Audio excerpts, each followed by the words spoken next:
परमेश्वर हम आपको धन्यवाद देते हैं। हमको प्रभु जी आपने जिस कार्य के लिए चुना है पिता परमेश्वर, उस कार्य को पूरा करने के लिए हम चाहते हैं कि आपकी इच्छा हमारे जीवन में पूरी हो जाए। प्रभु यीशु मसीह के नाम से, प्रभु यीशु मसीह के नाम से हालेलुया।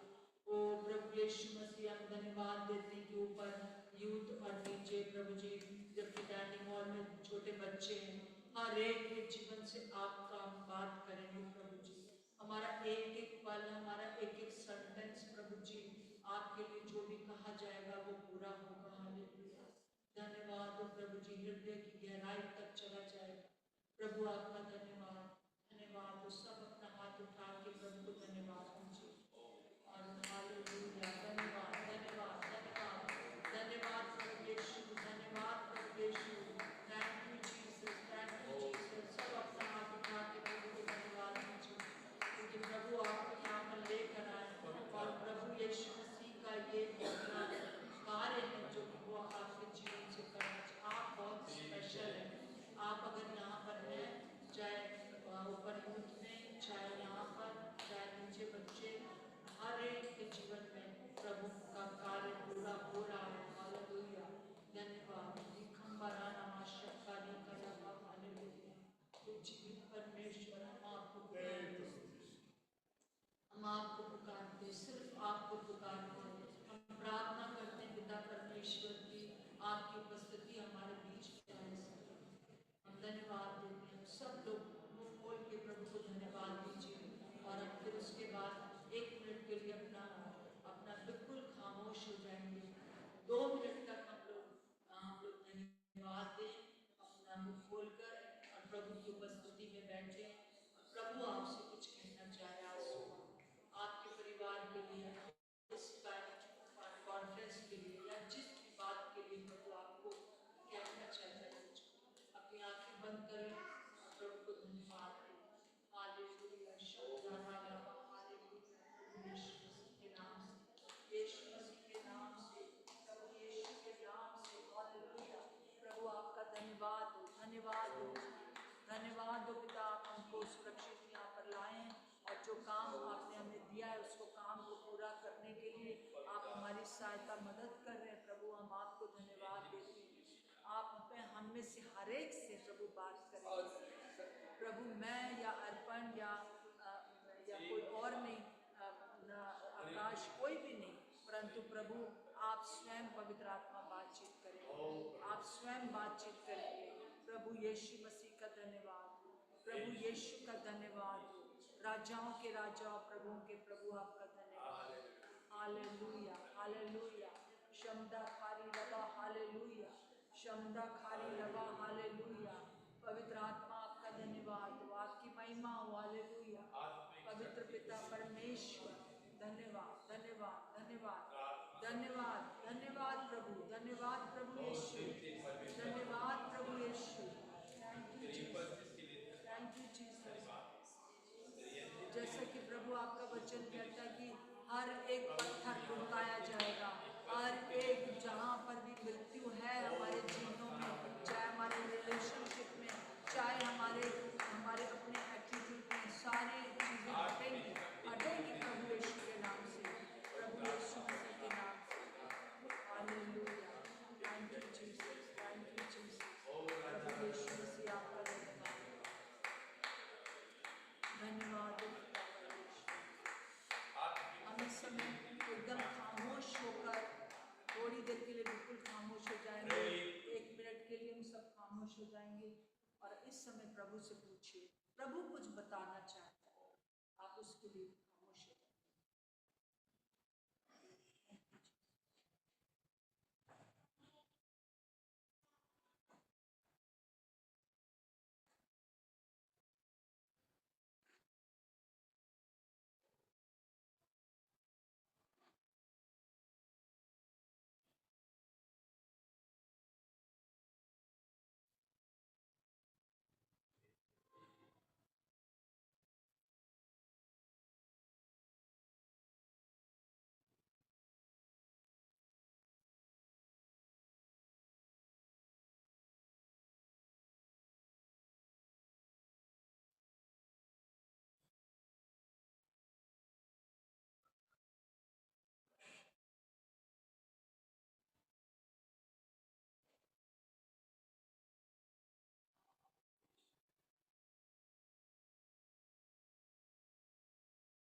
यशाया 53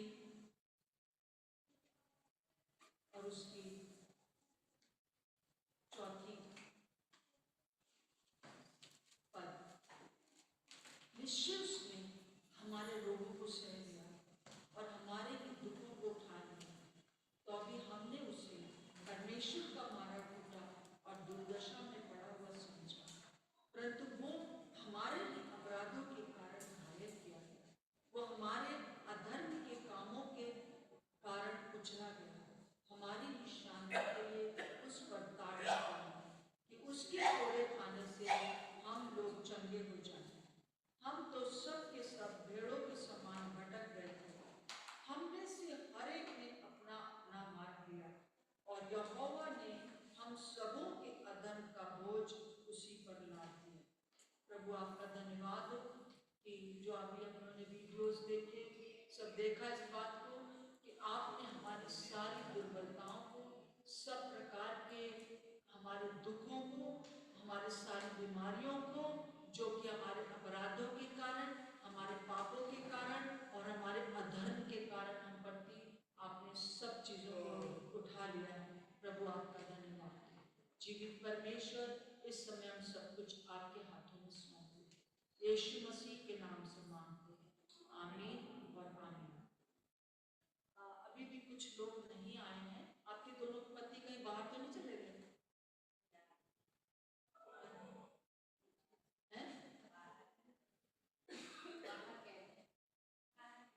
यही कहीं है। अगर फोन है तो बुला लीजिए जल्दी जाके। ये तायाब कब बताई है? 53 का 4।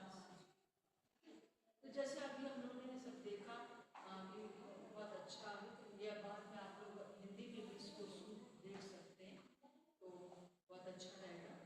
तो ये जो समय है, आपको पता है कि कौन सा क्या सेशन का क्या नाम है? जी, आपने अपने उसके टाइम टेबल में देखा कि क्या क्या मतलब है? ये फैमिली का मीटिंग चल रहा है ना? हाँ, तो इसमें क्या क्या क्या था? कॉन्फ्लिक्ट है ना? हाँ, आपस में कॉन्फ्लिक्ट या इसे कहना चाहिए तनाव, है ना? तो ये है, जैसे मान लीजिए एक रबर बैंड है और इस रबर बैंड को इधर पत्नी पकड़े है और इधर पति पकड़े है, ठीक है? या जिसके साथ भी आप रह रहे हो, पर जिसके साथ भी रहने जा रहे हो, तो हमेशा ये बिल्कुल ऐसा ही रहेगा, क्योंकि हर घर में कुछ ना कुछ, क्योंकि मैं और मेरे हस्बैंड दोनों अलग अलग है ना, हमारा सोच विचार अलग है, हम लोग अलग बैकग्राउंड से आए, तो बहुत सी चीजें जिसपे भी तनाव होगा, ठीक है? ये तनाव बढ़ता जाए बढ़ता जाए बढ़ता जाए, तो आखिर में क्या होगा बताइए? ये रबर बैंड का क्या हाल होगा? टूट जाएगा ना। तो जब ये ऐसे इतने में हो ही रहा है, तो अच्छा है कि क्या करना पड़ेगा, इसको ढीला करने के लिए क्या करना पड़ेगा? कैसे करेंगे तनाव को अनुगम? एक दूसरे के बात को समझ करके उसके निकट आने की कोशिश करें। हाँ, थैंक यू भैया, धन्यवाद। हाँ, थैंक यू। जैसे ये होता जा रहा है, मान लीजिए ये पत्नी है और ये पति है, ठीक है? तो मान लीजिए कभी जो है पत्नी को क्या करना पड़ेगा? थोड़ा सा सहना कर उसको अलग करना पड़ेगा, और कभी कभी पति को, कभी कभी पत्नी को, कभी कभी पति को, और जो कोई भी अपने को ढीला छोड़ेगा वो प्रभु की तरह है। और हम जितने भी यहाँ पर हैं सब हम विश्वासी हैं, और हम सब जो है एक दूसरे के पूरक है, एक दूसरे को हमको जो है इस बात को समझना है कि अगर पत्नी जो है वो ज्यादा जो है वो प्रभु की निकटता में, तो कहेगी मैं झुक जाती हूँ, मैं झुक जाती हूँ, तो ये रबर बैंड टूटेगा नहीं। अगर पति प्रभु में है उस दिन, है ना, अप एंड डाउन लगा रहता है ना, तो वो छोड़ेगी। सो इस प्रकार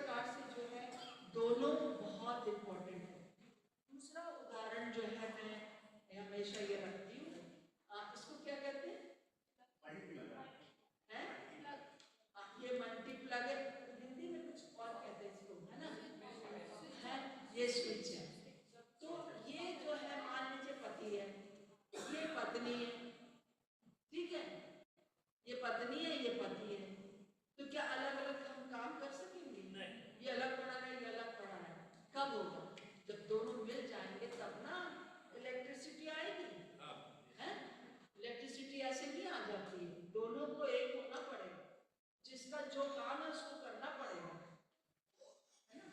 तो इस प्रकार से हमको परमेश्वर ने दोनों को, जैसे कल मैं बता रही थी, दोनों को ही बराबर बनाया और दोनों को जो है वो ऐसा रखा है कि हम एक दूसरे के पूरक हैं, ठीक है? तो हमको क्या करना है? सबसे पहली चीज मैं चाहती हूँ कि हम लोग जो है इस बात को कहें कि प्रभु तू मुझे बदल। ठीक है? एक बार एक स्त्री मेरे पास आई और उसने मुझसे कहा कि मेरे हस्बैंड ऐसे ऐसे ऐसे ऐसे ऐसे प्रभु की सेवा के पर ऐसे ऐसे ऐसे हैं। वो पूरा 1.5 घंटा वो मुझे बताती रही, वो भी रोती रही, मैं भी रोती रही, क्योंकि मुझे लगता है ये क्या, अरे ये क्या, ऐसे भाई ऐसे हैं। तो पर जैसे हमने कहा चलो अच्छा अब हम लोग प्रार्थना करते हैं, तो हमने उसका हाथ पकड़ा, हमने कहा चलो हम लोग प्रेयर करते हैं, क्योंकि मुझे बस लगता है कि मैं इनकी प्रॉब्लम सॉल्व किसी की नहीं कर सकती, चलो प्रभु के पास दोनों चलते हैं। तो जैसे मैंने उसका हाथ पकड़ा, प्रभु ने कहा तो इससे क्या है कि ये अपने आप को बदले। मैंने कहा प्रभु पूरा 1.5 घंटे से हम इसके आदमी के ही ये सोचते हैं, अब हम इतनी देर के बाद हम कहेंगे तू बदल, तो कहेंगे लो दीदी भी ऐसे बोल रही। मैंने कहा तुम मुझे अपनी बड़ी दीदी कहती हो ना? मैंने कहा हाँ आप मेरी बड़ी दीदी हैं। तो मैंने कहा तुम 1 महीने के लिए मेरा कहना मान लो और तुम ये करो कि तुम ये प्रार्थना करना छोड़ दो कि मेरे हस्बैंड को बदल, मेरे हस्बैंड को बदल, दुनिया भर में कह के हस्बैंड को बदल। तुम आज से ये प्रार्थना करो 1 महीने के लिए कि प्रभु तुम मुझे बदल। मैं आपको विश्वास दिलाना चाहती हूँ, 15 दिन के अंदर मेरे घर आई और उसने मेरे से लिपट के खूब रोई और कहने लगी मेरे हस्बैंड में कोई कमी नहीं, कमी मेरे अंदर। जब मैंने ये प्रार्थना करना शुरू किया कि प्रभु तुम मुझे बदल, मुझे बता कि मुझे क्या करना है, ठीक है उनके अंदर ये कमजोरी है पर मुझे क्या करना है, तब प्रभु ने मुझे बताया कि तुम ये करती हो, इस वजह से वो रिएक्ट करता है। इसी प्रकार से दूसरी बात भी हो सकती है, ठीक है? तो हम लोग इस समय छोटी सी प्रार्थना, और आप लोग जो कि अभी शादी नहीं हुई है या आप लोग अकेले रहते हो, किसी भी साथ भी आप रहते हो, है ना, कहीं पर भी आप रहते हो घर में, सबके साथ हमारा यही संबंध होना चाहिए। जैसे सास बहू का है तो प्रभु तू मुझे बता, मुझे बता कि ये इन्होंने मुझे बहुत दुख दे दिया है ना, परंतु मुझे बताइए मुझे क्या करना है, आपकी बेटी। हम देखते कि उसने जब ये कहा तो अभी तक वो लोग प्रभु की सेवा कर रहे हैं और सचमुच में उनके जीवन में बहुत काम हुआ है और मैं विश्वास करती हूँ कि प्रभु हम लोगों को यही चाहता है। सो आइए हम लोग प्रार्थना करेंगे कि 1 मिनट के लिए अपनी आँख को बंद करिए और कहिए प्रभु जो मेरी ये रिलेशनशिप का जो तनाव मेरे हस्बैंड वाइफ में चल रहा है या मेरे सास बहू में चल रहा है या जिसके साथ मैं रहती हूँ, अपने कई दफा मम्मी और बेटी में भी होता है, ऐसा नहीं है, तो वो आप मुझे बताइए कि आप मुझे बताइए, मुझे बताइए 1 मिनट के लिए बस आप चुपचाप रहिए। ये बहुत इंपॉर्टेंट बात है जो आगे मैं आपको बताऊँ।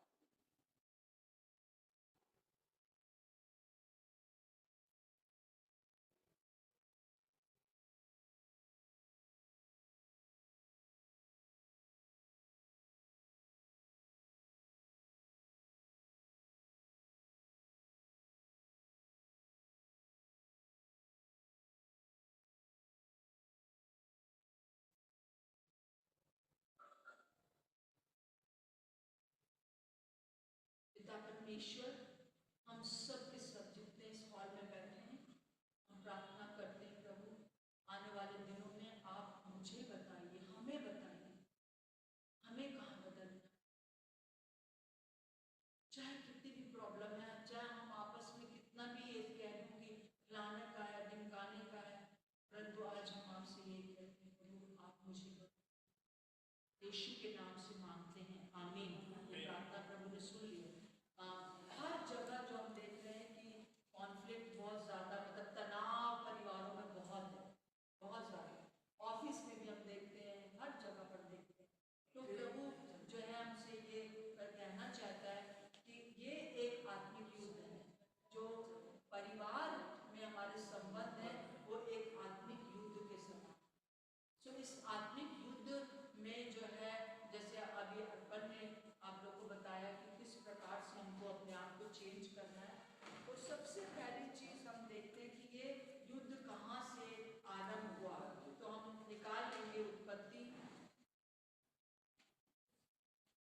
परमेश्वर नहीं चाहते थे कि ये अदन की वाटिका में किसी भी प्रकार से रह सके, परंतु हमने जैसे आप देखा कि जब हम कुछ द्वार खोलते हैं तब दुश्मन शैतान को वहां मौका मिलता है काम करने का ना।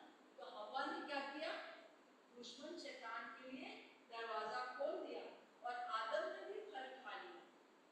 तो इस प्रकार से क्या हो गया, आप हाँ शैतान का राज्य इस वाटिका में हो गया और इसलिए इन लोगों को बाहर कर दिया गया क्योंकि वहां पर जीवन का वृक्ष भी लगा था। तो परमेश्वर ने कहा कि आओ हम इन लोगों को बाहर कर दें, लेकिन कहीं ऐसा ना कि हाथ बढ़ाकर इन जीवन का वृक्ष का भी खा ले और ये हमेशा जो ऐसी पापी अवस्था में रहे, फिर कोई भी इन लोगों का निवारण नहीं होगा। तो परमेश्वर ने उसी समय एक प्लान बनाया कि मैं जो है वो लहू के द्वारा इन लोगों को छुड़ा लूंगा, क्योंकि लहू उनका खराब हो गया। परमेश्वर का जो श्वास थी हवा और आदम में, वो लहू के रूप में अंदर गई ना हवा आदम में, तो वो एक जीवित प्राणी बन गया। तो ये जो ये दोनों के दोनों परमेश्वर की सेना थी और इनके अंदर परमेश्वर रहता था। परंतु जब उन्होंने शैतान की आवाज को सुन लिया, जिस बात के लिए परमेश्वर ने मना किया था वो हवा आदम ने खा लिया, तो वो सेना क्या हो गई, हार गई। तो ये जो युद्ध हुआ वो कहाँ से शुरू हुआ, फैमिली से शुरू हुआ। तो आप जितने यहाँ बैठे हो सब आदम और हवा हो, जिसको कि परमेश्वर ने अपने स्वरूप अपनी समानता में बना रखा है और एक बड़ा उद्देश्य दे रखा है कि आप इस अदन की वाटिका को जो है काम करें और रक्षा करें। परंतु रक्षा के बजाय हम खुद ही जो है वो हार गए। अब शैतान को हमने कह दिया कि ले लो मेरा घर ले लो, जैसे हम लोग अपने अपने परिवार में दुश्मन के लिए द्वार खोलते हैं। हम बताएंगे अभी कैसे कैसे अकबर ने भी बताया, आपको घर बना लेता है शैतान ना, और फिर जो है हमको किस प्रकार से दुश्मन शैतान के बारे में आ जाते हैं। तो अगर आप अभी नहीं पढ़ेंगे, परंतु अगर आप पहले अध्याय से लेकर पूरा दूसरे अध्याय का आप अगर पढ़ेंगे 4 तक, तो वहां पर क्या लिखा है कि परमेश्वर परमेश्वर आया ना, है ना, परमेश्वर परमेश्वर परमेश्वर 33 बार आया।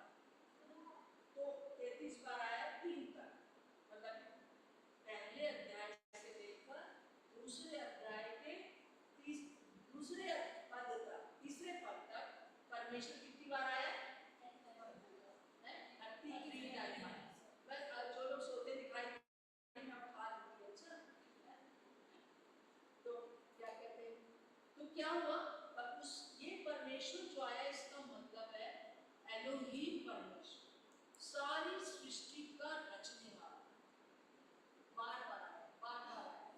परंतु अगर आप अपनी बाइबल खोले हुए हैं तो आप देख सकते हैं, बाइबल खोल लेंगे तो अच्छा रहेगा। तो यहाँ पर जो है अब मनुष्य की उत्पत्ति हो गई है। 2 का हम देखते हैं 4 से पूरा 14 तक हम देखते हैं कि यहाँ पर जो है वो मनुष्य की सृष्टि हो गई है। तो यहाँ पर क्या है, पूरा 14 तक नहीं, सॉरी पूरा 25 तक, तो हम क्या देखते हैं, वहाँ आया यहोवा परमेश्वर 14 बार आया। पहले क्या आया, कौन बताएगा, परमेश्वर, ठीक है ना, मैंने समझ लिया। पहले क्या आया, परमेश्वर सारी सृष्टि को बनाने वाला, और दूसरा क्या है, यहोवा परमेश्वर। वो यहोवा परमेश्वर मेरे अंदर रहता है। जब उसने मनुष्य को बना लिया तो मनुष्य के अंदर रह गया, तो उसका संबंध हो गया हवा और आदम से। आप दोनों अगर यहाँ बैठे हो, आप दोनों के अंदर यहोवा परमेश्वर, जो एलोहीम परमेश्वर जो सारी सृष्टि का बनाने वाला था, वो मेरे और आपके अंदर है। अब दुश्मन शैतान का क्या काम है, दुश्मन शैतान का ये काम है कि तुम ये तो मान लो कि हाँ परमेश्वर जो है वो एलोहीम परमेश्वर है, सारी दुनिया को बनाने वाला वही है, सब हिंदू और मुस्लिम लोग कहते हैं कोई है ऊपर एक, है ना, वो मान लो तुम, कोई है जिसने सब कुछ बनाया है, परंतु वो कौन है, वो यहोवा परमेश्वर है। शैतान ये नहीं जानता, ये नहीं चाहता कि हम लोग जाने कि वो मेरे अंदर रहता है, वो मेरे हस्बैंड के अंदर रहता है, वो मेरे बच्चों के अंदर रहता है, मेरे घर में जितने भी लोग हैं हम सब के अंदर वो रहता है, वो नहीं चाहता। इसलिए हम जब 21वें अध्याय में आते तब क्या देखते हैं, देखिए 21वें अध्याय में क्या मनुष्य के पापी होने वो जाने का वर्णन है ना यहाँ पर। तो अभी क्या शैतान क्या कर रहा है, 1 से लेकर पूरा 7 आयत तक क्या करता है, वो कहता है हवा ओ हवा, वो ऐसे सीन लगा के नहीं आया, बड़े प्यार से आता है। क्या परमेश्वर तुमको ये फल खाने के लिए मना किया है, छूने के लिए मना? तो वो कहती है हाँ, परमेश्वर ने इसको खाने के लिए छूने के लिए भी मना किया, जबकि आज वो कहता है नहीं नहीं तुम नहीं मानोगे, क्योंकि वो जानता है, पर उसकी जगह तुम उसके समान हो जाओ। आज पति पत्नी की जो लड़ाई है वो क्या है, यही कि मैं बड़ी हूँ, वो कहता है मैं हूँ आदमी, तू नीचे, है ना। तो उसको क्या समझा रहा है शैतान, ये हवा देखो तुम परमेश्वर के बराबर हो जाओगे और तुम जो हो अपने पति से भी बराबर हो जाओगे, और ये क्या, तो वो उसकी बहकावे में आ जाओगे। तो वो जब यूज कर रहा है, अगर आप देखोगे बहुत ध्यान से, तो यहाँ पर 8 बार जो है हम देखते हैं कि आया है परमेश्वर। पहले यहोवा, पहले परमेश्वर, फिर उसका यहोवा परमेश्वर, ये पूरे 3 अध्याय में, फिर उसके बाद परमेश्वर, वो भी भूल जाती है और वो फिर पाप में गिर जाती है। मतलब सारी दुनिया को बनाने वाला मेरे अंदर है। इस बात को जब हस्बैंड वाइफ, विश्वासी हस्बैंड वाइफ भूल जाते हैं, तब वो परमेश्वर से अलग हो जाते हैं। तो शैतान दुश्मन ने शुरू से क्या काम किया, पहले परिवार में परमेश्वर से उसको अलग कर दिया, उसका संबंध तोड़ दिया, और फिर उसके बाद जो है जैसे कि और भी बहुत सी चीजें मैं आपको नहीं करना चाहती हूँ, परंतु उसने क्या किया, उसने इस बात को मानने के लिए इनकार कर दिया कि जो एलोहीम परमेश्वर है, सारी दुनिया को बनाने वाला मेरे अंदर यहोवा परमेश्वर है। तो क्या हुआ, उसका संबंध परमेश्वर से टूट गया। तो परमेश्वर को क्या करना पड़ा, उनको को बाहर निकाला, और फिर एक बहुत बड़ी दूरी हो गई आदमी आदम और परमेश्वर के बीच। और दूसरा काम उसने क्या किया, जैसे ही परमेश्वर पिता जब रात शाम को आते थे तो लोगों से संगति करते थे, तो उसके कहा कि हवा, आदम, मुझे विश्वास है कि उसने आदम हवा को भी बुलाया होगा, कहाँ हो, कहाँ हो, उसको हमको पता था परंतु उन्होंने कहा हम छुप गए,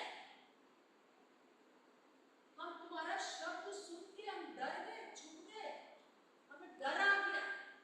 पाप की बात सबसे पहला जो बात आई वो डर आ गया, और उससे डर आ गया जो यहोवा परमेश्वर। तो इस प्रकार से जो था क्या हुआ कि सबसे पहला जो हमारे परिवारों में होता है वो ये होता है कि परमेश्वर से एक जन का संबंध मान लीजिए कि टूट जाता है। हम लोग जैसे कि बहुत सी चीज़ों में दूसरी बातों में लग जाता है, हमारा दिमाग पूरे समय नहीं लगता है परमेश्वर की बात में, और एक अगर दूसरा लगा भी है उसका, अगर वो समझाता भी है तो हमको अच्छा नहीं लगता। तो क्या होता है कि जैसे ही उसने सुना, उसने कहा क्या तुमने वो फल खा लिया? तो आदम ने क्या कहा, आदम ने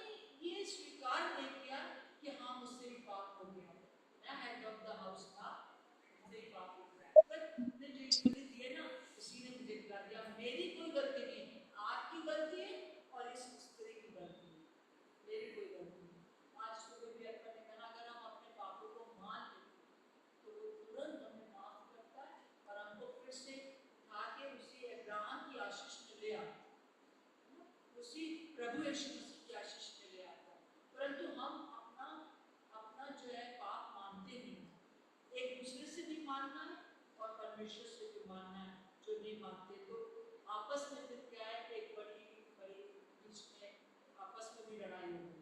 और फिर हव्वा ने उसके ऊपर दोष लगाया, उसने उस पर दोष लगाया और परमेश्वर को उनको हटाना पड़ा। और फिर हम देखते हैं कि बहुत कड़वी जड़ टूट गई। मतलब शैतान ने दो काम किए, परमेश्वर से अलग किया उनको और आपस में भी अलग किया। जब आपस में अलग कर दिया, और ये सेना थे, आपस में जब सेना अलग हो जाएगी तो क्या वो देश बच पाएगा? नहीं बच पाएगा ना। अगर हम फ्रंट में कोई सैनिक है तो वो नहीं बच पाएगा। और फिर उसके बाद क्या शुरू हुआ, बहुत सी बातें शुरू हो गई। दो एक दूसरे के ऊपर दोष लगाने के बाद तलाक शुरू हो गया। और कुछ समय से पहले जो मृत्यु विधवा हो जाते लोग, ये सारी बातें, साथी का विश्वास योग्य ना होना हो गया, है ना। अपने साथी पर हमेशा शक, हम लोग मतलब कि आपस में एकदम से दूरियां हो गई। और ये चीज शैतान आज भी करता है। घर में हम लोग दो लोग हैं, जो तीसरा आदमी आ जाता है किसी भी तरह से, चाहे वो हमारी माँ हो, चाहे वो हमारी सासू माँ हो, चाहे वो हमारी नंद हो, चाहे वो हमारा कोई पुराना व्यक्ति हो जिससे कि हमारी दोस्ती थी, या जो भी चीजें, तो वो तीसरा जो व्यक्ति जब आता है तो गलती हो जाती है। और फिर वो चीजें श्राप पे श्राप करते जाते हैं। फिर उसी से पैसे की कमी, आपस में पूरे समय लड़ाई झगड़ा, एक दूसरे के ऊपर शक करना, है ना। ये सब चीजें जो है, प्रभु यीशु मसीह का धन्यवाद हो, उसने सारे श्रापों को तोड़ दिया है। सो मैं साथ साथ में ये भी बताना चाहती हूँ कि हम लोग जीते हुए हैं। इस उसमें लेकर हम लोग उन तनाव को देखेंगे, कैसे हम ठीक कर सकते हैं इस तनाव को। तो एक बहुत सी चीज़ें मैंने एक पेपर पे लिखी हैं, भाई ने लगा के, परिवार के तनाव में तनाव। तो आप लोग बताइए कि परिवार में कौन कौन से तनाव जो हैं वो आप फील करते हैं, क्यों तनाव आता है, कौन बताएगा? आप लोग बताइए कि हम भी बताएं। एक दूसरे की बातों को ना मानने पर तनाव। जी, एक दूसरे की बातों को हम लोग नहीं मानते हैं तो तनाव आता है। क्यों नहीं मानते हैं? क्यों नहीं मानते हैं, उसके समझ में हो सकता है कि वो बात पति के समझ में नहीं आ रहा हो, या पत्नी के समझ में नहीं आ रहा हो, उल्टा समझ रही हो, या उल्टा समझ रहा हो। इन्हीं बीजों को लेकर के ये बातें आती है। लेकिन परमेश्वर में यदि हम आ गए हैं तो उस बातों को परमेश्वर के वचन के अनुसार समझ। ठीक है, आपने ठीक कहा कि समझ ही नहीं आती है कि भाई, जैसे मैंने कल बता रही थी, एक वीडियो मैंने बहुत पहले अपने स्टेटस पे लगाया था। एक हस्बैंड जो है वो एक वाइफ एप्पल निकाल के एक झोले में, वो उसमें थैली में रख रही है, उसी में से चुपके से हस्बैंड निकाल के जब वाइफ को देता है तो कहती नहीं ये ठीक नहीं, तो हंसता है वो, मैं इसी का चुना हुआ दे रहा हूँ। तो हर बात पे दफा हमको लगती है मेरा हस्बैंड जो है वो गलत है, वो कुछ समझ नहीं सकता। मेरी वाइफ तो बिल्कुल ही बेवकूफ है, वो कुछ समझ नहीं सकती। ये चीज़ जो है वो भाई ने जो बताया वो आज है। तो सबसे पहली चीज़ जो है, आपको हमने पेपर दे रखा है आपके पास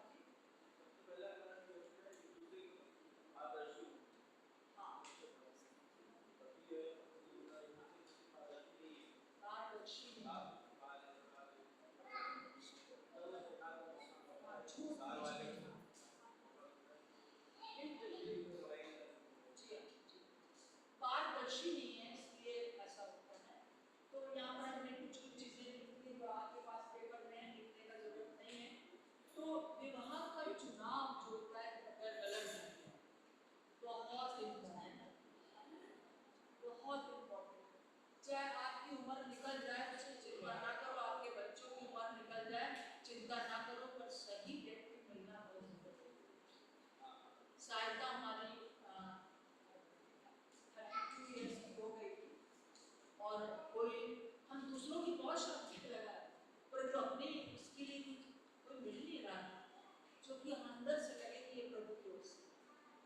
अक्सर मेरे जो हिंदू परिवार में हिंदू लोग हैं वो लोग कहते थे कि अरे तुम क्या अपनी लड़की को बिठा के खिलाओगी, क्या उसका वो पढ़ाती थी तो क्या उसकी कमाई खाओगी, है ना? मतलब हिंदू लोग बहुत कुछ बोलते हैं ना। उसके छोटे भाइयों की बहनों की शादियाँ हो रही थी कजिन से, तो वो ये कहती थी सायदा कि बुआ जब मुझे कोई नॉर्मल लड़का मिल जाएगा ना मैं शादी करूँगी। तो समझते थे इसको कोई नॉर्मल मिलता नहीं, सारे नॉर्मल आते हैं। तो सच कुछ नहीं। और अभी जो उसका हस्बैंड है आप लोग बहुत लोग जानते हैं अली को, और प्रभु ने हम लोग को बहुत ब्लेस किया है तो उस बच्चे से, और प्रभु ने उसको बहुत दिया है और सहायता बहुत खुश है उसके साथ, दोनों सेवा कर रहे हैं। तो कोई भी बात नहीं, एज कहीं बाइबल में लिखा नहीं कि इतनी शादी 24 साल की हो जाए तो लड़की की शादी कर लेना चाहिए, ऐसा नहीं। यहाँ पर याएल है और बाद में उसका शादी हुआ क्योंकि ये विश्वासी से करना चाहती थी, ये हिंदू परिवार से, परंतु उसको कोई मिल नहीं रहा था। हम लोग सब मिल के जैसे इसका कोई प्रपोजल आता था कि यहाँ पे इसके पास्टर हम लोग मिलकर प्रार्थना करते थे कि वो खुद ही चले जाए, तो इसकी जन्म परिवर्तन करके खुद ही चले जाए।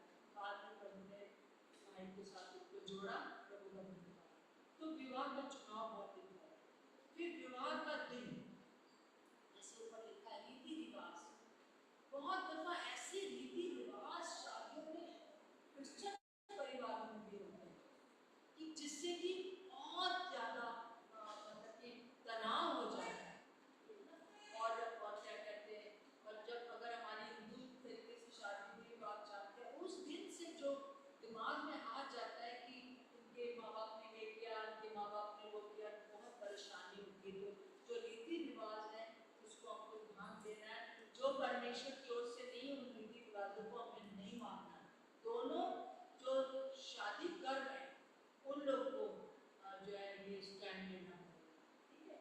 फिर आधीनता का गलत अर्थ निकालना, जैसे कि मैंने कल भी आपको बताया कि गुलाम नहीं पड़ती ना, तो उस चीज को अच्छे से समझना, एक दूसरे के हम लोग अधीन रहे हैं। फिर उसके बाद हम देखते हैं प्रेम और क्षमा का महत्व नहीं। शादियों में इस समय प्रेम और क्षमा नहीं, अगर कुछ गलती हो गई है तो उसको हमको क्षमा करना जरूरी है। क्षमा करेंगे तभी प्रेम कर सकते। और अगर हम यहाँ पर जितने लोग मैं जिनको बता रही हूँ वो विश्वासी लोग, इसलिए प्रेम और क्षमा जरूरी है। फिर हम लोग का आपस की बातचीत, हमारे बोलने का ढंग, है ना। कई बार जो है ऐसा बोलते हैं कि बस लगता है निरादर हो रहा है, और ये सब एक एक सेशन हम लोग 10 दिन का पूरा करते थे, 15 दिन का भी हम लोग ने किया, एक एक सेशन हम लोग करते थे, परंतु अभी नहीं ले सकते हैं, पर हमारा बोलना फिर भी थोड़ा बहुत होता है।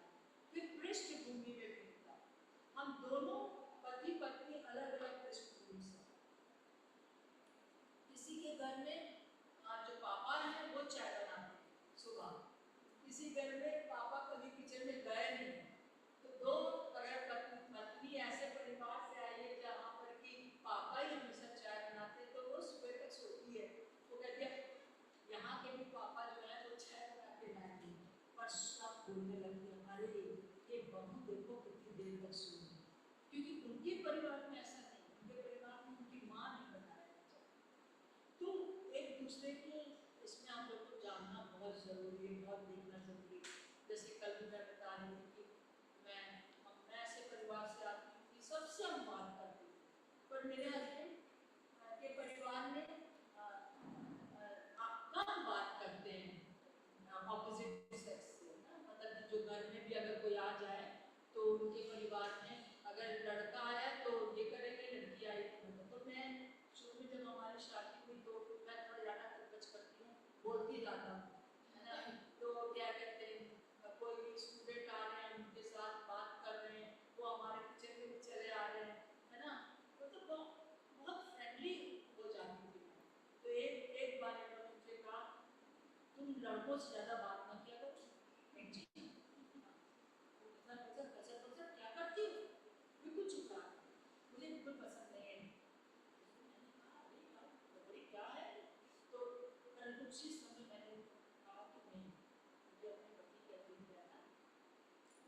से मैं बात कम करने लगी।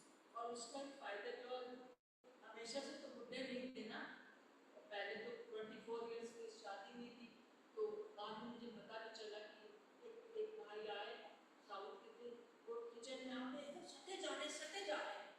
तो हमने कहा कि ये क्या हो गया इसको भैया, हमने कहा brother please go and sit, बाहर बैठिए।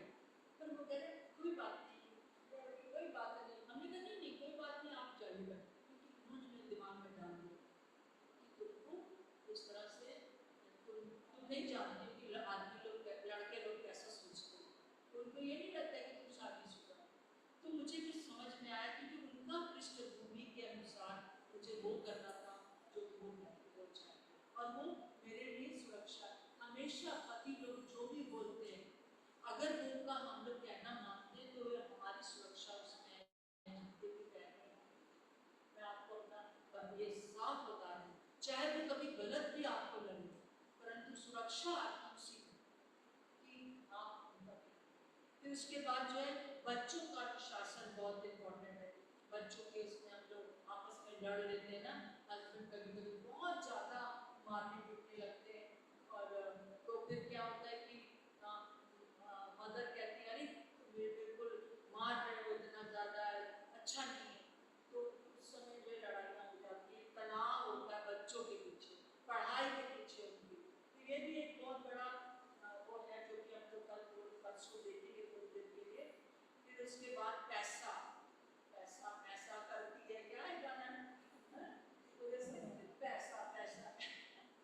तो ये आजकल बहुत ज़्यादा हो गया कि स्त्रियाँ ने कुछ कुछ तरह कमाती हैं, परंतु अच्छा हो कि एक ही बैग हो, है ना, एक ही बैग में हो, उसमें से टाइट दिया जाए और फिर उसके बाद इस्तेमाल किया जाए। परंतु अब वो समय नहीं रह गया कि हम अपने बारे में जो हम करते थे वो हम बच्चों को बताएं। अब ये है कि दोनों जन बैठे और ये फैसला कर ले, जो अगर दोनों काम करते हैं कि भाई ये रेंट मैं दूंगा, ये तुम दूध का तुम देना, तो उसमें क्या है कि पत्नी, अब पैसा जो है पति के हाथ से जाए या पत्नी के हाथ से जाए, होता एक ही बात है ना। परंतु कभी कभी अगर बहनों को ये लगता है तो आप कह सकती हैं कि भाई मेरे पास इतना पैसा नहीं, या आकाश आपको कल बताएं परसों बताएंगे कैसे वो मैनेज करते हैं अपने घर में पैसे। सो इसके बारे में तो हम देखेंगे, परंतु पैसा जो है वो हमारे लिए एक संरचना है। दोनों को पता होना चाहिए कि पैसा कहाँ खर्च हो। कई दफा मैंने देखा है कि हस्बैंड अपने घर वालों के लिए बहुत करते हैं, पर अगर वाइफ के घर में कुछ प्रॉब्लम है तो वो नहीं करना, क्योंकि वो हम लोग का हिंदू तरीके का सोच है। तो इस वजह से भी पैसे का बहुत ज़्यादा उसमें तनाव होता है। पर मैं आखिरी में आपको बताऊंगी कि सबका निचोड़ में हमें करना क्या है। फिर यौन संबंध जैसे कल मैंने बताया था, वो भी बहुत बहुत इम्पोर्टेंट है। तो मैंने बताया था 98% शादियाँ टूट जाती हैं या परेशानियाँ रहती हैं क्योंकि एक दूसरे की आवश्यकता पूरी नहीं हो पाती। फिर ससुराली मतलब कि इन-लॉज, पूरे समय इन-लॉज के बारे में सोचते रहना। हम लोग को अपने अपने माता पिता को, अपने भाई बहनों को जरूर से मदद करनी है। हम अगर पत्नी, हम ऐसी विश्वासी पत्नी है तो अगर हस्बैंड करना चाहते हैं तो जरूर करना, उससे हमको जो है आशीष मिलती है और हमको अपने भाई बहनों का ख्याल रखना है। परंतु हमारा अपना खर्चा भी हमको अपना देखना बहुत जरूरी है। ये ना कि हम उधार लेकर किसी को दे रहे हैं, उधार कभी ना लेना, है ना। उधार लेके देने से जो है कोई बरकत होती है। फिर तीसरा व्यक्ति मैंने बताया है कि शुद्धता, है ना। और फिर उसके बाद जो है फैसला या निर्णय लेना, इस पर बड़ा तनाव हो जाता है ना कि कई दफा हस्बैंड सारे निर्णय खुद ही लेते रहते हैं, कुछ वाइफ को बताते नहीं, वो सोचते हैं ये क्या बताएगी, ये तो कुछ जानती नहीं। और फिर थोड़े दिनों बाद क्या होता है, वाइफ को कुछ पता ही नहीं। आपकी पत्नी आपके साथ प्रभु ने दिया है ताकि आप उनसे साथ को बांट सके कि मैं ऐसा सोच रहा हूँ। या अभी एक बहन की, उन्होंने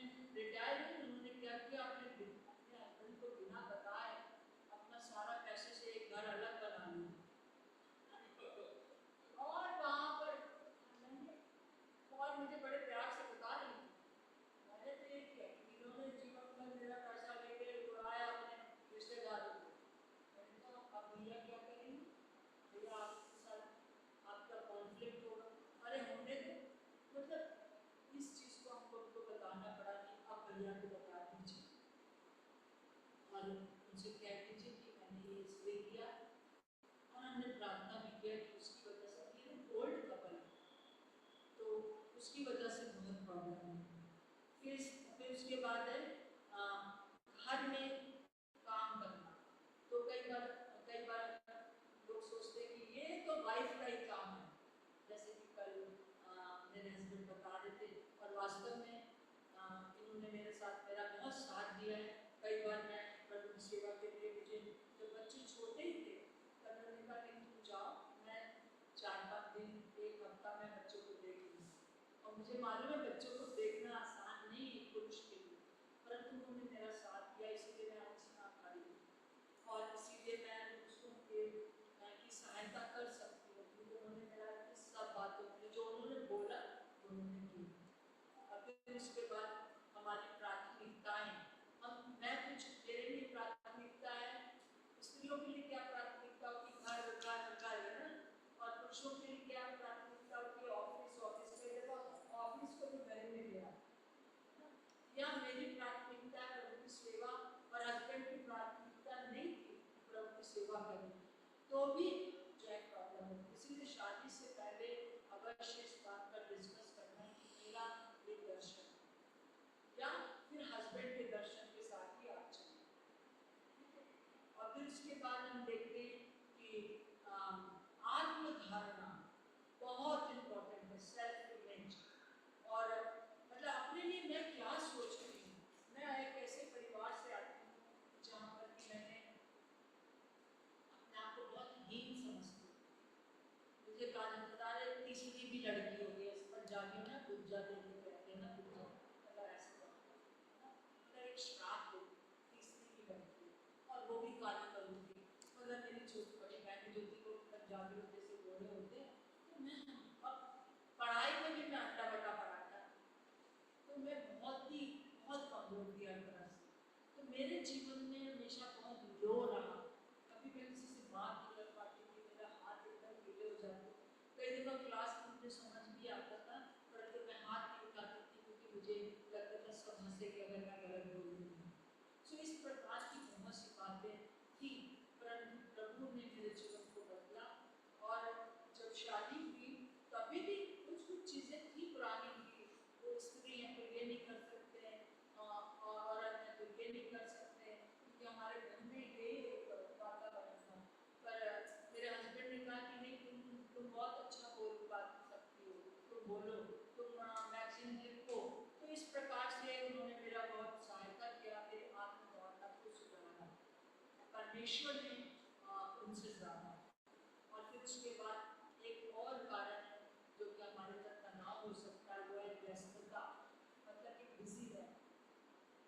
कई बार जो है हम लोग इतने बिजी हो जाते हैं कि बच्चों को या आपस में एक दूसरे को टाइम ही नहीं देते। हम लोग चाहे कितने भी बिजी रहें, परंतु हमारे घर में बहुत लोग आते थे, कई दफा तो 3-3 महीना लोग घर पे रहते थे हमारे पास, और स्टूडेंट्स के बीच में क्योंकि हम लोग काम करते थे तो पूरे समय आते थे। पर एक समय जरूर था, शाम को खाने के बाद हम लोग थोड़ी देर के लिए अपने घर के बाहर के चारों ओर चक्कर लगाते थे, और उस समय हम लोग एक दूसरे से बात करते थे, कोई स्पिरिचुअल बात ना भी हो, बस ऐसे ही तो बात करते थे। और आपस में बात करना बहुत इम्पोर्टेंट है हस्बैंड वाइफ। फिर वचन का अभाव, अगर शैतान ने आदम हवा को कहा था कि क्या तुमको परमेश्वर ने मना किया, तो उसको कहना चाहिए था हाँ मना किया। फिर उसने कहा कि तुम उसको पता है कि तुम नहीं मरोगे पर तुम उसके बराबर हो जाओगे। तो पहली बात तो स्ट्रेंजर से उसको बात नहीं कर रही थी, सांप आया उससे बात कर रही थी, उसे कह रहे थे तुम चुप हो जा कि मेरा हस्बैंड यहाँ नहीं। और मैं अपने प्रभु से खुद से पूछ के बताती हूँ कि मुझे मदद आना चाहिए कि नहीं। जब अकेले थी और उसका हस्बैंड उसके पास नहीं था और प्रभु भी नहीं तब तक आए थे उस दिन बात करने के लिए, उसने बात किया तो वचन का अभाव हो गया, तो वचन को भुला दिया शैतान। ये सबसे बड़ा बात है कि जब कॉन्फ्लिक्ट होता है, घर में लड़ाई झगड़ा होता है, उस समय हम सारा वचन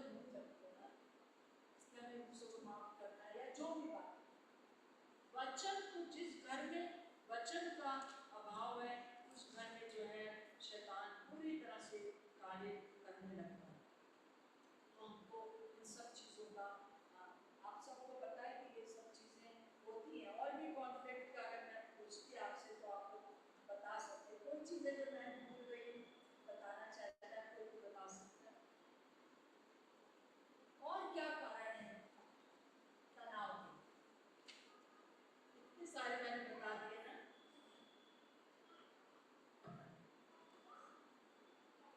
सभी बता दिया ना।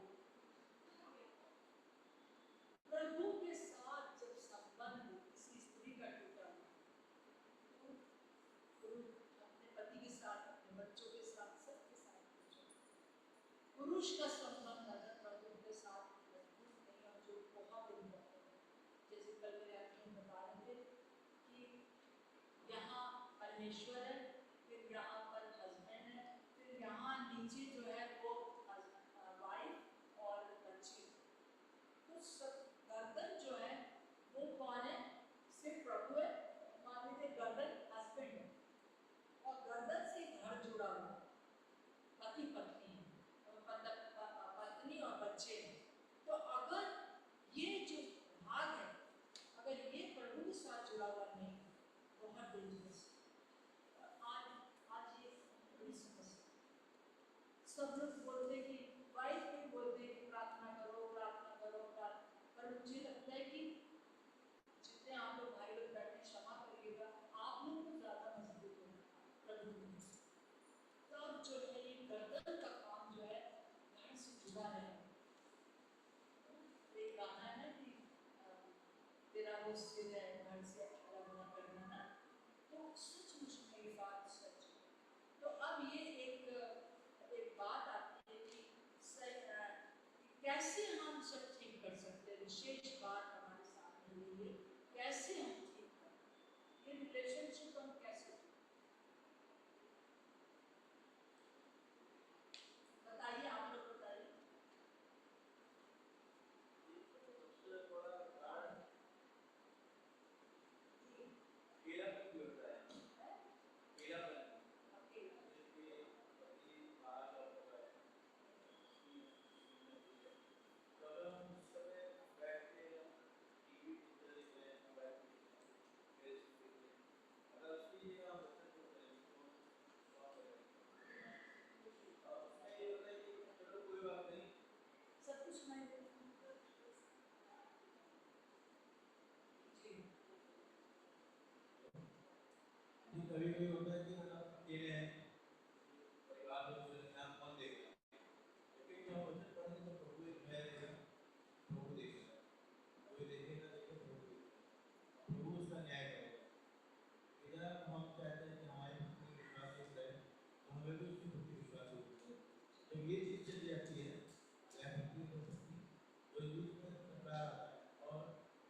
बातें ही बोला करती हूँ। जब मेरा संबंध प्रभु से जुड़ा हुआ है तो मैं वही करूँगी जो प्रभु चाहता है। तो मेरा संबंध के द्वारा यहाँ पर भी जो है वो संबंध, मेरा जो स्वभाव होगा अपने पति के लिए वो एक बहुत अच्छा होगा। उनके प्रति मैं जो भी एक अधीनता में रखी, वो जो चाहते वो मैं करूँ। उसी प्रकार से जिसका संबंध प्रभु के साथ रहता है अच्छा, वो पत्नी को या पति को खा सकता है। और जो नीचे की दूरी है वो एकदम खत्म हो सकती है, दोनों साथ में हो सकते हैं। तो सबसे बड़ी चीज़ जो है यही कि मैं ये कहूँगी कि हर व्यक्ति जो है, इसीलिए आप कहते हैं कि जब कभी भी शादी के लिए आप चुनाव करें, चाहे कितनी भी प्रॉब्लम हो ना, परंतु वो व्यक्ति प्रभु को ग्रहण किया हुआ होना चाहिए। वो व्यक्ति प्रभु को जानने वाला होना चाहिए। अगर आप जानते हैं, मैं कई बार इसको कहने में वो निकलती, जब मैं छोटी थी तब मेरी शादी लगी, 10th क्लास इंटर क्लास के बाद मेरी शादी होने वाली थी। और उस समय तक मुझे किसी ने नहीं बताया था कि हमको शादी जो है वो विश्वासी से करनी चाहिए। पर ऑल ऑफ सडन एग्जाम से पहले मेरे अंदर एक बड़ी तीव्र इच्छा हुई कि प्रभु, क्या आप चाहते कि मैं उस व्यक्ति से विवाह करूं जिससे मेरे मम्मी पापा चाहते हैं, जून में होने वाली शादी। तो मैंने 3 दिन तक उपवास किया और मैंने कहा प्रभु आपको बताना है। और बस स्कूल से आती, बैग रखती, वो छोटा सा कमरा था, हॉस्टल में थी, और बंद करके बाइबल पढ़ती जाती थी, बाइबल पढ़ती जाती थी। तो जैसे से बाइबल पढ़ने लगी तो तुरंतियों उसका 6 का 14 आया, आसमान जुए में ना जुए। तो वो पूरा पैसेज मैंने बार बार कई बार पढ़ा। तो उसके बाद तो लग रहा है कि कोई तेरा मूर्ति पूजा से, तेरा ऐसे मूर्तियों से क्या, वो तो मुझे वहाँ ले जाएगा। मैंने अपनी माँ को देखा था कैसे वो हर काम पापा का ही करती थी जैसा पापा कहते थे। तो मैंने सोचा कि कैसे मैं उस आदमी का कहना नहीं मानूंगी कि वो मुझे कहेगा मंदिर चलो, वो कहेगा पिक्चर देखो, मैं कुछ करूँगी नहीं, बड़ा कॉन्फ्लिक्ट होगा। तो प्रभु ने मुझे कहा कि एक बहुत मुझे एक सपना आया, और उस सपने में प्रभु ने मुझे कहा कि तुझे इस व्यक्ति से शादी करने में बड़ा उल्टा ढांचा है।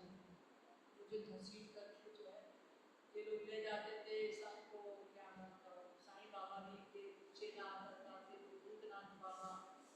मेरा भूत उतारने के लिए मेरा कि ये ईसाई ग्रुप को मैंने कहा, तो बस वही चाहते थे शादी हो जाए, निकलो जो जाओ।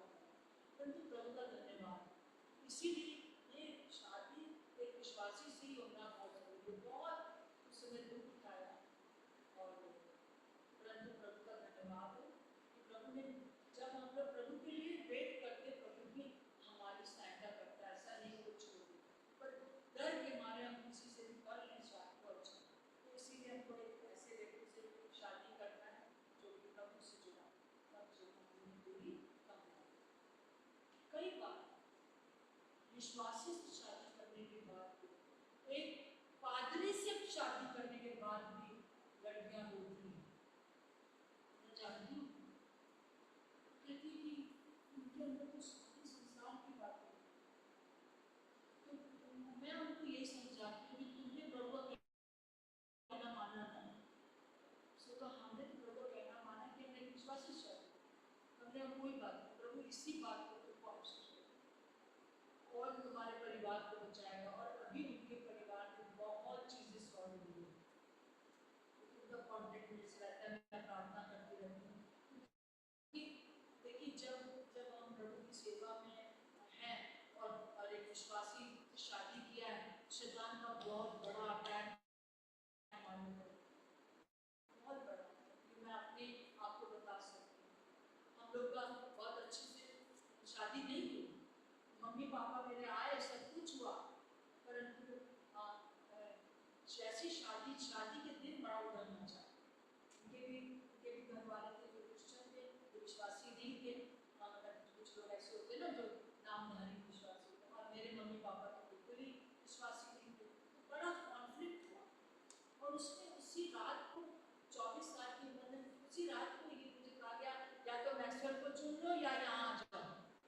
पापा बिल्कुल नहीं चाहते थे कि मैं घर आऊँ।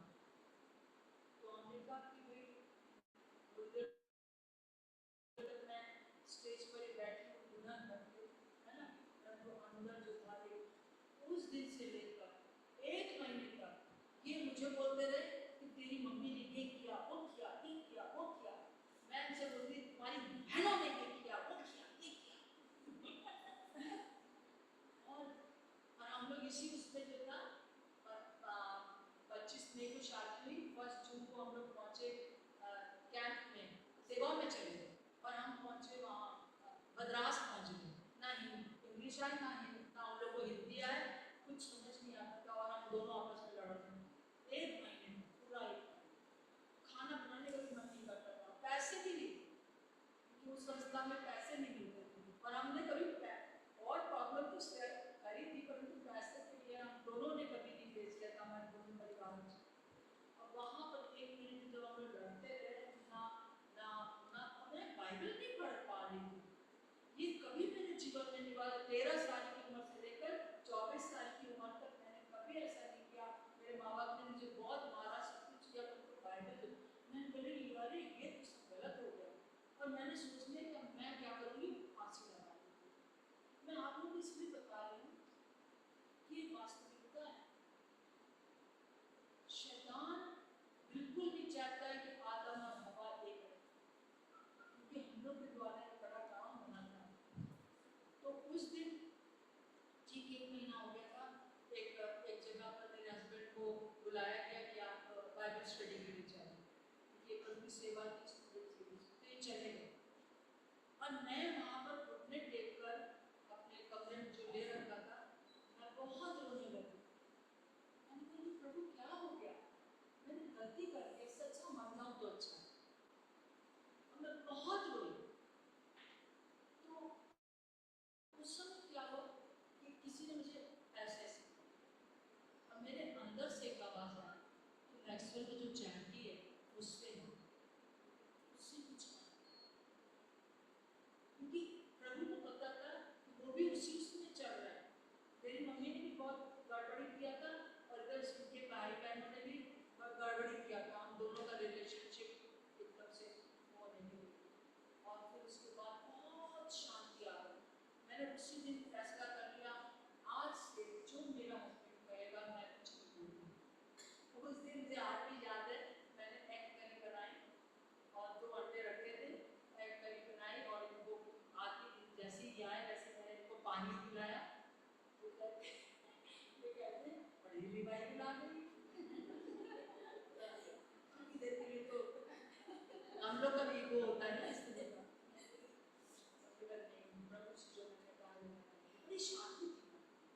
फिर जब उन्होंने देखा खाना वाना भी बना हुआ है, फिर इन्होंने मुझे कहा कि हम जो है ना आगरा जाएंगे, अभी ईस्टर वो पड़ेगा, ईस्टर उसमें आगरा जाएंगे। तो जो आगरा वाली दीदी थी उन्होंने सबसे ज़्यादा मुझे परेशान किया था शादी के बाद।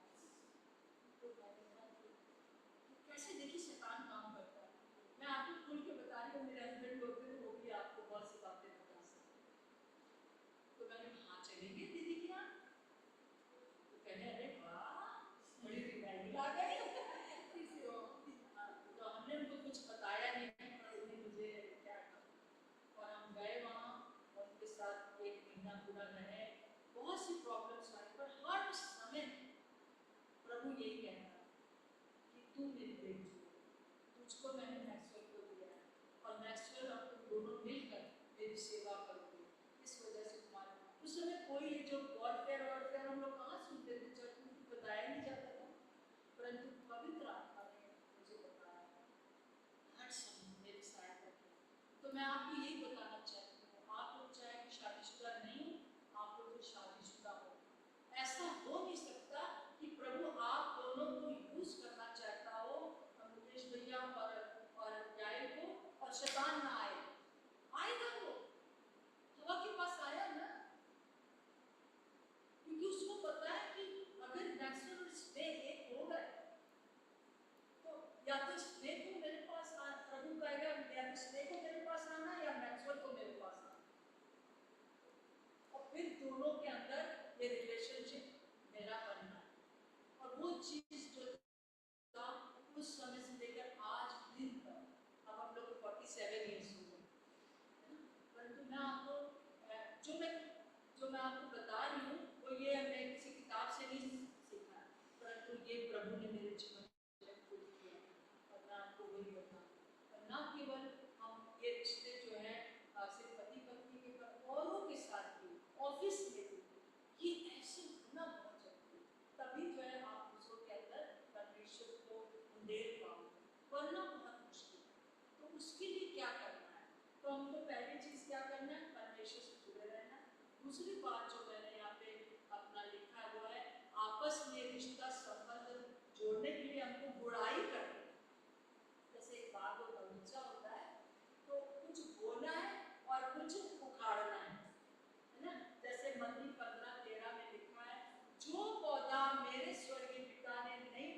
सबसे पहले बुराई करना, हल चलाना कठिन है। जो हल पर हाथ रख के पीछे देखता है वो प्रभु यीशु मसीह का चेला नहीं हो सकता। अगर आपका परिवार, आप चाहते हो कि आपका परिवार एक ऐसा परिवार आपके शहर में हो जाए जो कि एक ऐसी जड़ के समान हो जाए जो कि कलीसिया को जो है वो भोजन दे, ताकि पेड़ जो है उसमें खूब अच्छे से फल लगे, जो पहला हम लोग ने आपको बताया है, दिखाया। तो बुराई करना बहुत जरूरी है। और उस बुराई में क्या करना है? पत्थर क्या है?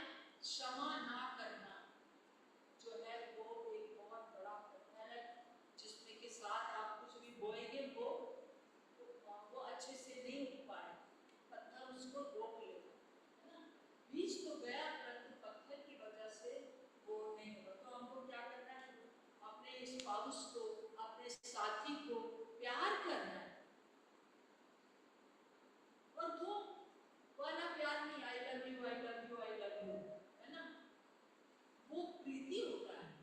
प्रीति जो होता है वो सिर्फ होता है बस भावनात्मक प्यार, परंतु जो प्रेम होता है वो अगापे प्यार होता है, जिसमें कि हम बिना शर्त के प्यार करते हैं। मेरा हस्बैंड मेरे साथ कुछ भी कर ले, मेरे सास ससुर मेरे साथ कुछ भी कर ले, मेरा प्यार अगापे प्यार नहीं। मुश्किल, बहुत मुश्किल। दुनिया में तो तुम चुप तो रहती हो यार, तुम्हारी सास तुमको एक बोलती, तुम दो बताया तो चुप हो जाएगी। दुनिया ये बताती है, हस्बैंड की क्यों तुम इतना लचड़ पचड़ करती हो? ये दुनिया की फ्रेंड्स बताती। या आपको कहा जाएगा कि जो पुरुष है कह रहे उठाओ एक डंडा मारो, जैसे कि हमारे मुस्लिम भाई बहन लोग करते कि साल में 2-3 बार जरूर मार दो। एक स्त्री को मारना जरूर चाहिए साल में 2-3 बार, पर हमारी बाइबल नहीं लिखी, क्योंकि प्रभु ने हम लोगों को इक्वल बनाया है और हमको रखा है। तो हमको इस प्रकार से जो है हमको एक दूसरे को क्षमा करना है। एक बहुत मुश्किल लगता है क्षमा करना। कुछ लोग चले गए, आपको जो बताते हैं क्षमा करना बहुत जरूरी है। प्यार करने के लिए क्षमा करना, हर रोज शायद क्षमा करना हमको पड़ता है कि हर रोज हमको क्रूस उठाना है। आपको ऐसा नहीं कि हम दोनों हमेशा से बड़े खुश रहते हैं, हम लोग बहुत आपस में बहुत एक है। हम लोग पता, आप कई लोग हमारे पास हंसते थे कितने पर हम लोग जब वहाँ गए मद्रास में, तो हम दोनों हाथ पकड़ के चलते थे। तो सब कहते थे अरे ये कपल जो है जो नॉर्थ से आया हुआ है ना, ये पता नहीं उत्तर प्रदेश में क्या सिखाते हैं कि हाथ पकड़ के चलते हैं। तो और इनका स्वभाव हमेशा मेरा हाथ पकड़ के हम लोग चलते थे। कोई बात नहीं, पीछे जो आ रहा है आके ऑफिस में उन्होंने हम लोगों को कहा चेन्नई में कि हम समझ गए थे कि तुम ही लोग उत्तर प्रदेश से आए हो, तुम लोग हाथ पकड़ के चलो। तो हमको क्या करना है? अब जो बुराई कर लिया है, सब चीज पुरानी चीजें निकाल कर फेंक दी है, पूरा हर रोज का फेंकना, हर रोज क्रूस उठाना है। प्रभु ने कहा ना कि यदि तुम मेरे पीछे आना चाहते हो तो प्रतिदिन अपने आप का आपे का इनकार करो। आपे का इनकार करना मुश्किल है, मुश्किल। मैं बचपन से मैं क्यों पूछने वाली बहुत थी, क्यों लड़कियां ऐसे ना करें, क्यों हमको ऐसे किया जा रहा है ना। कौन है भगवान, कहाँ हो तुम, है ना। हमको दिखाई तो हमसे बात करो तो प्यार करते हो, इस टाइप का मेरा स्वभाव है। परंतु प्रभु ने मुझे बताया मुझे जो है वो क्यों नहीं पूछना है। प्रभु ने ये व्यक्ति दे दिया, इसके साथ हमें चलना, वही उनके अंदर भी है। और हमको कुछ अच्छा बोलना है, दूसरी बात है कुछ बोलना भी है। तो बोलना क्या है हमको? हमारा बोलना,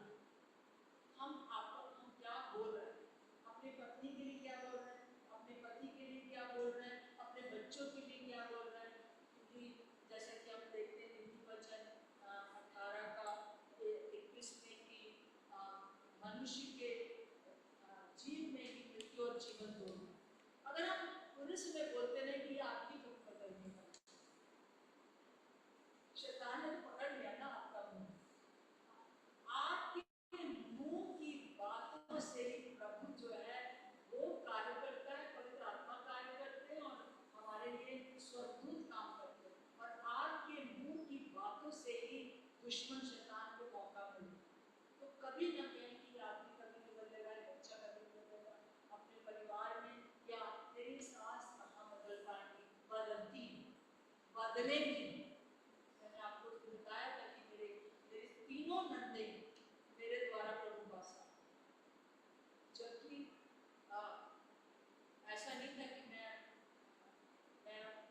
वो उन्होंने मेरे साथ बहुत अच्छा किया, परंतु एंड में वो समझ गए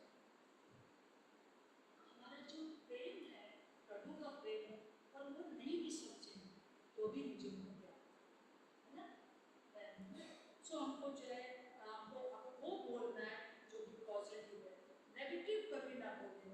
प्रभु ने कहा है कि आओ हम मनुष्य को अपने स्वरूप अपनी समानता में करें, जो आप बोलेंगे वो हो जाएगा आपके घर। एबिगेल आप जो बोलेंगे वो होगा, आप जो कुछ भी अपने बच्चों के लिए बोलेंगे वो होगा, आप जो अपने हस्बैंड के लिए बोलेंगे वो होके रहेगा।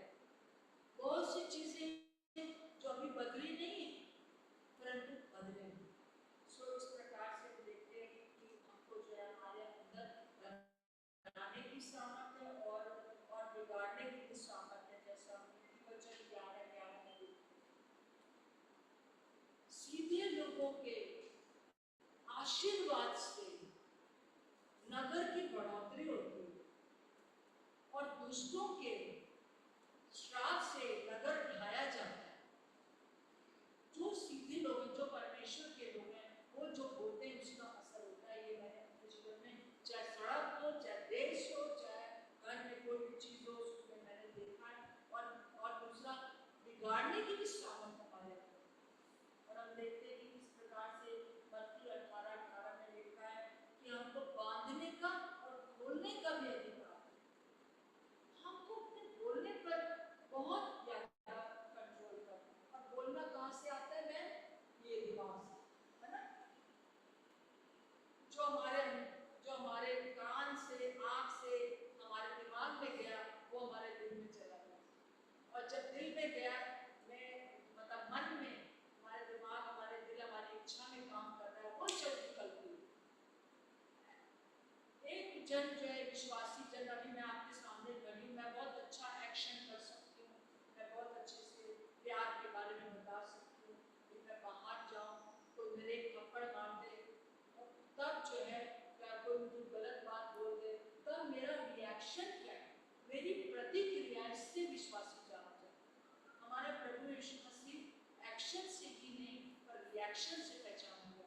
हमारे प्रभु यीशु मसीह ने जो है प्रतिक्रिया हमारे लिए क्या करी, सिर्फ उसने ये नहीं कहा आई लव यू, परंतु उसने करके तो हमारा जो रिएक्शन है, हमारा जो प्रतिक्रिया है, उससे हम पहचाने जाते हैं। सो आइए हम लोग इस बात के लिए प्रभु से प्रार्थना करें कि आप अच्छा बोले, परमेश्वर के लिए अच्छा बोलिए, अपने लिए अच्छा बोलिए, अपने स्पाउस के लिए अच्छा बोलिए। और अभी हम लोग एक बात करते हैं, जितने भी आप बैठे हुए हैं वो एक अच्छी बात अपने पत्नी के लिए बोलिए और एक अच्छी बात कोई अपने पति के लिए।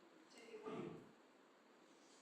बोलिए, या अपने मन में सोच लीजिए ना, या अपने अपने बच्चों के लिए बोलिए, है बच्चों के लिए सोचिए। आप बोल दीजिए भैया एक अच्छी बात, याइल को, भैया आप दोनों एक दूसरे को बोलिए कोई अच्छी बात सोच लीजिए, है ना। और आप अपने किसी के लिए बोलिए ऐसा बात बोलिए,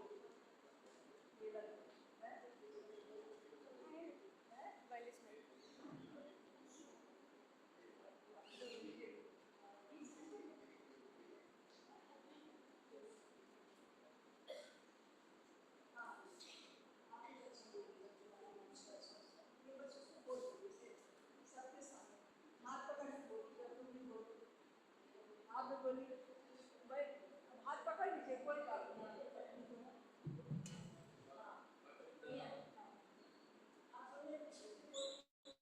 एक अच्छा बात बोलिए भैया, और कुछ क्या करते हो, क्या अच्छा करते हो, देखिए अब आप बोलिए।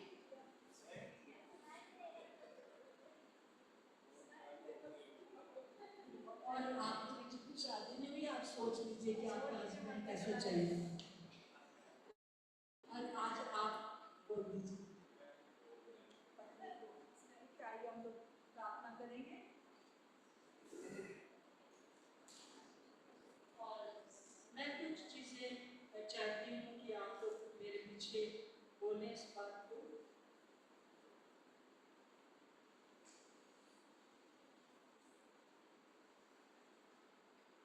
हमारा परिवार एक दूसरे से प्रेम करेगा। सब खड़े हो जाते हैं हम लोग, आखिरी हम लोग प्रैक्टिस करेंगे इसको। मेरा परिवार एक दूसरे से प्रेम करेगा। जो पति पत्नी वो हाथ पकड़ लीजिए।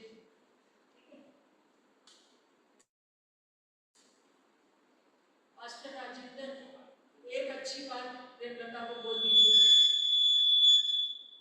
कि उसके अंदर क्या अच्छी बात है, और प्रेमलता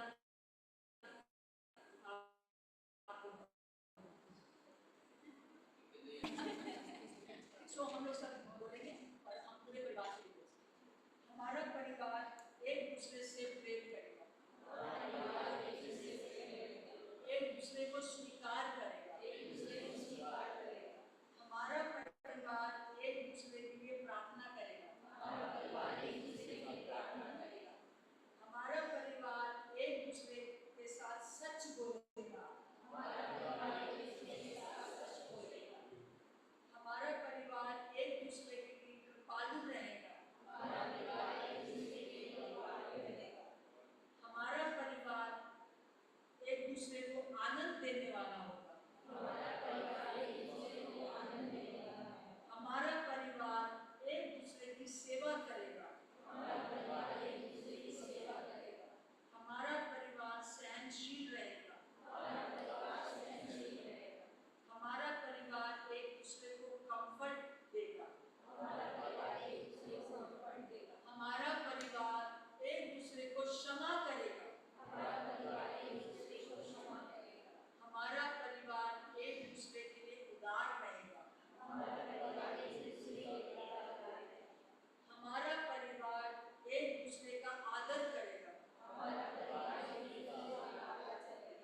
हालेलुया। प्रभु आपका धन्यवाद हो कि आपने ये हमारे कन्फेशन को सुना है, और प्रभु ये सारी 11 बातें प्रभु जी हम इस समय दुश्मन के सामने इस प्रकार से कहते हैं क्योंकि हम जीते हुए हैं। प्रभु आपका धन्यवाद हो, धन्यवाद हो प्रभु जी। जिस सांप ने प्रभु हमारे पहले परिवार को नष्ट कर दिया, परंतु पिता परमेश्वर आपका धन्यवाद हो कि आप इस दुनिया में आए और आपने हमें विजय दिला दी।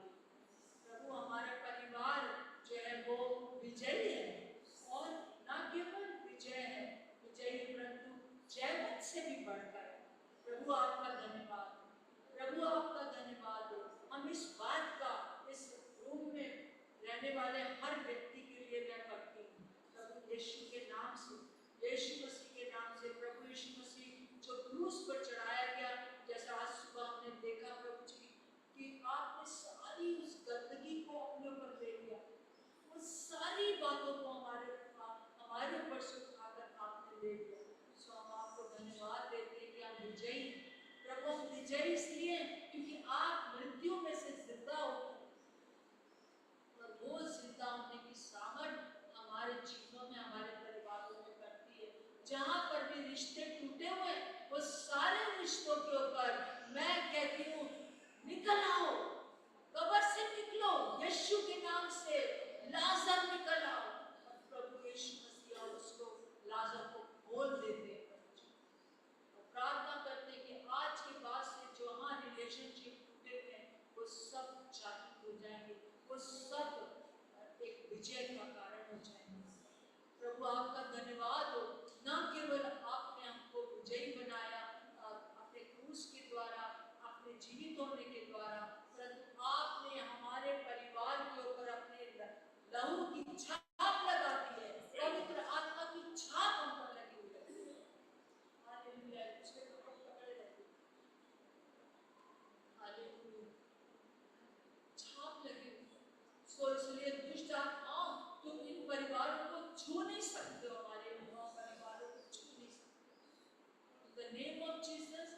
The blood of Jesus.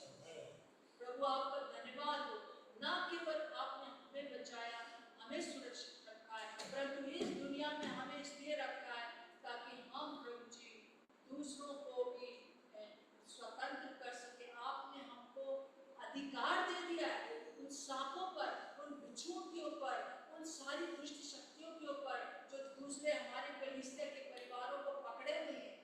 यीशु के नाम से आपने हमको इसलिए किया और इस कॉन्फ्रेंस में आप इसलिए लेकर आए हमको ताकि हम दूसरे परिवारों को स्वतंत्र कर सकें। प्रभु ना केवल आपने हमें अधिकार दिया, परंतु आपने हमें सामर्थ दे दी है। हालेलुया।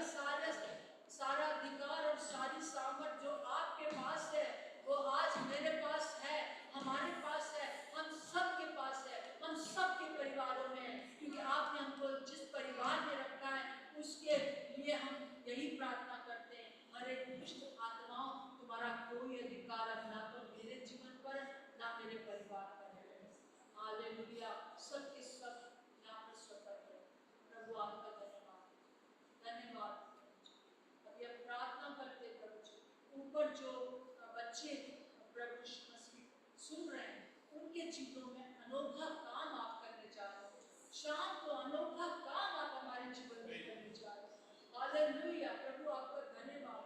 प्रभु इस समय हम प्रार्थना करते हैं पिता परमेश्वर, जबकि पापा की तबीयत हमको बहुत कमजोरी आ रही है, हम सब मिलकर प्रार्थना करें। आइए अपने मेरे हस्बैंड के लिए सब मिलकर प्रार्थना करिए, सब मिलकर अपना हाथ उठा के प्रार्थना करिए। Hallelujah, hallelujah. प्रभु आपका धन्यवाद। भाई मुकेश आप प्रार्थना कर दीजिए भैया के लिए, वो बहुत सुंदर से हमारे पिताजी हम आपका धन्यवाद करते हैं हर एक बात के लिए, विशेषकर आपके वचन के लिए, एक एक वचन के लिए प्रभु जी जो ताया हुआ विनाशमान उसी वचन के अंतर्गत प्रभु जी हम आपसे क्लेम करते हैं भैया के लिए प्रभु जी, आपके सम्मुख में लाते हैं प्रभु जी, क्योंकि पूरे शरीर को, पूरे एक एक रोग को प्रभु जी, एक एक अंग को आपने उन्हें किया है, आपकी संरचना है प्रभु जी। और आपने भैया को बनाने के बाद बोला है अच्छा है, परफेक्ट है, खूबसूरत है, पूरे शरीर को आपके हाथों में सौंपते हैं, प्रार्थना करते हैं हर एक कमजोरी आपके नाम से प्रभु जी, आपके सामर्थ्य से प्रभु जी, आपके अनुग्रह से प्रभु जी, आपके वचन की सामर्थ्य से जाती रहे प्रभु जी, आपके नाम से सारी कमजोरी जाती रहे। और प्रभु जी भैया फिर से प्रभु जी अच्छा फील कर सके, तंदुरुस्त फील कर सके, जो भी प्रभु जी कारण है आपके नाम से सब मिलके आपके सिंहासन के सामने प्रभु जी हम क्लेम करते हैं सारी कमजोरी प्रभु